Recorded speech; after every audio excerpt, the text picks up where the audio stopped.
topic to questions about marriage dynamics and relationship dynamics. Um, it sounds like everybody's kind of had a chance to figure out their relationship and what works, doesn't work, and has kind of come up with their system and ways to run the household. Agree, disagree? I agree. One of the biggest things I feel that is really challenging to a young marriage are those disagreements, along with some other stumbling blocks. So, how did you guys handle it when you guys were still young in relationship and just had some big issue, whatever, that y'all just could not see eye to eye on? Sorry, I didn't mean to put nobody on the spot. Hey, disagreements, they come about. It's like, if you really love this person, you're willing to fight.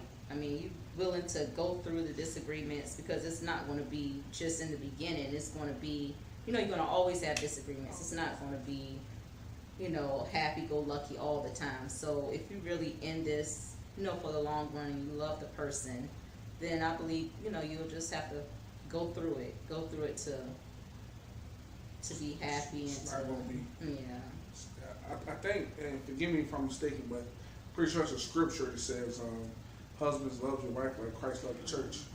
And what occurred to me, being that we were together and married so young, I think she was 20 and I was 21, is that I got to the point where I knew her so good, based on the disagreement, I could tell what meant more to what person. And it's going back to what I said earlier. 95% of the time, if you're a real man, that means you really love your wife, and you're going to side with, even if you kind of disagree, I'd rather see her happy than to see me happy. To me, that's part of a marriage. That's part of being in love. So to answer your question, man, it got to the point where I felt that when we got in disagreements, I kind of sat back and assessed what standpoint or stance meant more to what person. And if I felt that this really, really, really meant a lot to her, then I tended to go with the way she viewed it. But but you're different. Your character is different. So therefore, you're not argumentative. You don't really anything else. We can argue today and next, argue now. 5 minutes later, you all. It's like, okay, I done forgot about it. It's like, so that's that's that issue. That's what affected those type of disagreements and everything like that. So I want to take a step back before you even get to the disagreement. I think before you get there, you have to really understand and know your expectations. And I think that's where the disagreements develop from. Yeah, they'll come, but we can minimize those by knowing, okay, what do you really expect from me, right? Because when you're in a relationship, it's new. Man, we don't see the small things that that the person may do. A lot of people don't live with their mate prior to getting married, so you don't know the nuances. Oh man, he don't put the toilet seat down, or oh my goodness, can you twist that toothbrush, or whatever the case may be. And so those things you really need to hash out and discuss prior to, and I think that will alleviate a lot of disagreements. And I mean, not just the small things, even the larger things, so he and I, we live in different states. I live in Maryland. Our families are in different states. I live in Maryland and his family is in South Carolina. Well, what about holidays? That becomes a disagreement instantly, because automatically I want to be with my family. You know what I mean? Although my family is his family, you know what I mean? But at the same time, it's still it's a difference. And so hashing that out prior to, you already know some of the things that you're going to deal with prior. So let's just get it over with. Hey, what are you thinking? This is what I'm thinking. You're thinking, hey, what are we going to do? Let's work something out prior to the disagreements. Does that make sense? So, Dr. Scott, let me ask you this. So, I kind of made a post earlier this week with this. So let's just hypothetically, Tia said, man, I want to move to LA. Mm-hmm. And you said, no, I want to move to New York. And My question is, if both of y'all had great reasons why you wanted to you wanted to go to New York, she wanted to go to LA, what do you think the outcome of that disagreement would be, and how would you come to your answer? Well, me, if it was equal on both sides, It's equal. Both of y'all had a great reason. Go with her. If it's equal on both sides. Why? Because I don't really care like that. I'm gonna be happy wherever we go. If she really felt like we gotta go to LA, LA's fine, New York is fine. We're prosperous either place. So if it's equal and really the same, it's gonna go with her. What about if it's not equal? But it Oh, means a we lot gotta to go. We gotta go. It makes no sense. And I'm a logical person. Gotta go I'm make no sense. very logical. It's about it gotta go make no sense. I mean, that's really what it boils down to. It's like a good. You gotta remove the emotions and look at the facts and what's gonna be the most prosperous thing, and we go with it. And then to speak on the question that you were just asking before, how do you deal with disagreements? And piggybacking on something you said, that when Tia and I first got together, I was 27, she was 24, the first time we dated. And she was wild, man. She was wild, you know, wild as in things that she thought was normal. Yeah. It wasn't going to stand in part. Expectations were set, and they were set early. And it's like, this is what it's going to be, or we just can't move forward. And so there wasn't no one misunderstanding. It's about communication. You communicate, and you say, this is what I expect. Are you cool with this? Are you not cool with that? Can we agree on it? And the same thing happens with her. Okay, got you. Maybe I'll go hollering. All right. Now, this is my thing that bothers me, or something that I'm not going to put up with. No, you cool. And then you gotta, you know, and the person you gel with is the person that you agree with on the most things. You can come together as a unit. That's true. And people who don't are just simply not compatible. Mm-hmm. And so you got to put that early, and you can eliminate people a lot of times really quickly in terms of what are your expectations and how you're going to deal with it. So luckily for us, though, most of the things that we work with, we were able to gel together. Like, you know what, that's not that serious. I'd rather have this than to keep that, and it worked out better. But your expectations are key. You got to set expectations up front. Definitely understandable. I want to key in on one thing that was, for me, it was really big in my marriage before we divorced, and I get the feeling it's a big thing in a lot of other people's marriages as well. It goes back to those disagreements. One of the biggest disagreements that I used to encounter was a difference in parenting philosophies. Everybody on the couch has kids. Both y'all 3 apiece, right? But basically,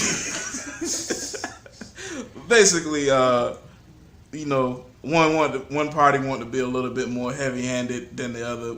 One wanted to be more catechizing of the children. How do you sort those things out? Well, for us, we don't really, in the beginning, well, with Isaac, when I first born, you know, yeah, he would, you know, wanted to raise a man, and, you know, I would have a few things to say. And then I would also have a few voices in the background, you know, that had some things to say about the way that we were raising him. But, you know, I had to realize I got to let him lead the household. So, you know, even though, you know, I had those voices in the background, I had to realize how we wanted to raise our child. And this is what we're going to do. So, I mean, after that, it's now, hey, you know, Dad says this, Dad said, you know, that's what Dad says. That's just how it's going to go. So, I mean, we don't really have any issues after. Now. Yeah, now. First one. And After the first. And I would like to say this: love is collaborative. So, our first son, it was an issue because I was raised differently than she was raised, and I will say that she did a great job when it came to different family members saying different things, of standing up for me. But because I'm in love and I love her, I pulled back a whole lot. Certain things that, yeah, I did. I realize what I did. But certain things that occurred, and I might, hey, let's talk about it. Let's go in the corner. I wasn't raised like that. So just trying to be more understanding of her viewpoint. I still believe, like I said, I'm the head of the household. So certain things, it's a no-go. But I have pulled back a whole lot, trying to be more, like I say, collaborative with the way that she was raised when she viewed things. Yes, there is a difference between how we were raised and probably for a lot of couples, and that definitely dictates or have an influence on how you then raise your own children. And for me, I haven't mastered it yet. I'm on child number 3, but I just constantly ask God to give me the wisdom and the knowledge to be able to raise the kids the way that He wants us to raise them, because I have my own ideas of what I think. You know what I mean? But I'm just a little. I think I'm a little bit more tough than he is, actually, because I know what I was like, and I just try to avoid it. You got it. All right, so background. All right, so me and Josh was basically raised by the same man. So if you know Big Mike, you know Big Mike. So Josh and I got the same cheeseburger. The same viewpoint on how to raise your children. And I'm guessing it sounds like Tia and Tara are more on the same page with how they raise. And kind of what you said, Josh. It got to the point where we were here on it. And then it got to the point where I acquiesced in terms of, all right, if it really means that much to you, then I'm going to fall back and meet you more on this side than you coming over to this side. And the funny thing happened is the roles reversed. Now she's Big Mike. And I really, I get involved for the big things, you know what I'm saying? Yeah, that's right. I get involved with the big things, and then the day-to-day, now she, and I think it's hilarious, because I just throw quotes that she used to tell me 3, 4, 5 years ago. We're not gonna blah, blah, blah. And now I'm looking like, look at you. Now you understand where I was coming from. Yeah. But it works because I do appreciate the alternative side in terms of how I think twice in terms of how I interact with my children the same way. So I think we both were able to find a happy medium, even if the roles kind of reverse, but it works, and I'm happy with it so far. You gotta do, man. You gotta work together. It's like, and it's going back to what I said earlier, man. It's this imaginary social media concept that marriage is perfect. It's not. Marriage is perfect when you have both sides willing to work with the other side. So I totally agree with them, man. You might be here, but you have to find a way to mesh together. So. Nah, definitely. Just a little bit more of a general question, because I take it that a lot of the people that are following us on our YouTube and Facebook channel probably mixed. Some may be married, some may be single. So that's kind of a little bit of general advice to people with young relationships and young marriages. Like, what were some of the biggest stumbling blocks that you guys ran into early on in your relationships, and kind of like, how'd you solve them, and how would you kind of avoid them if you could do it over again? Let y'all start down. Yeah. Man, for our biggest problem, especially when you deal with, how can I say this? So, when me and Tia got back together, I was established as a single person, and then you kind of, that whole world is kaput, but it's not like an instant switch that you just flip and then it's like, okay, that's the end of it. You have to really, things that, like you said, expectations, things that I thought were cool, she definitely didn't think were cool. And of course, I understood really quickly that they weren't cool, but that was probably the biggest bone of contention with, and especially because she uprooted where she was at in DC and came down to South Carolina, which is basically like my home turf where I was in Columbia. And so you deal with a lot of that with just things prior that she wasn't putting up with.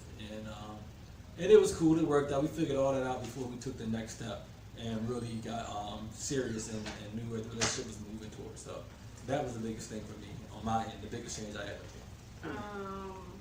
I would say, so Josh said earlier that no marriage is perfect or no relationship is perfect and no person is perfect, right? So you have to, it's always going to be something, right, with anyone you date. And you have to come to grips or say, okay, can I deal with that something? If not, walk away ASAP.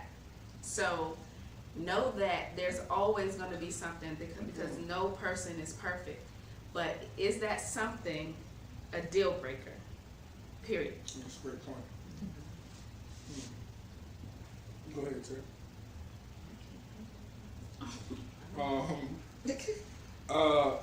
Listen, family. So when we first were dating, once again, we started dating. I was 19, she was 18, so we was dating young, right? And I told her, I said, hey, baby, listen, you too easygoing. And you can kind of tell by her personality now, she's very easygoing. I said, you too easygoing. I kind of need not to bicker, but you need to have more of a stance in our relationship. And it was the worst thing I ever said in my life. Now I'm just playing.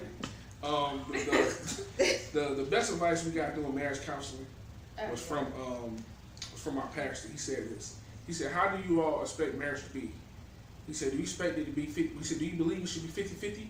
And me being the talking one, I said, yeah, it's 50-50, both sides. He said, if you feel marriage has to be 50-50 to work, I can't marry you. And it caught me off guard. And the way he explained it is this: in different scenarios, first of all, like T said, if it's something that you just can't deal with, you just have to let it go. But the things that you can deal with, sometimes it's 90-10. Sometimes it's 70-30. Sometimes it's 60-40. Meaning the other person might put forth more effort than the other one. But if that person truly loves you, this is what he said, if that person truly loves you, a situation that's 70-30 you're in, eventually they get to 40. They might never get to that 50 because that's just not there. It's not innate to them. But if they truly love you, it's like what Derrick said earlier. He met her here. They'll get closer to where the other person is.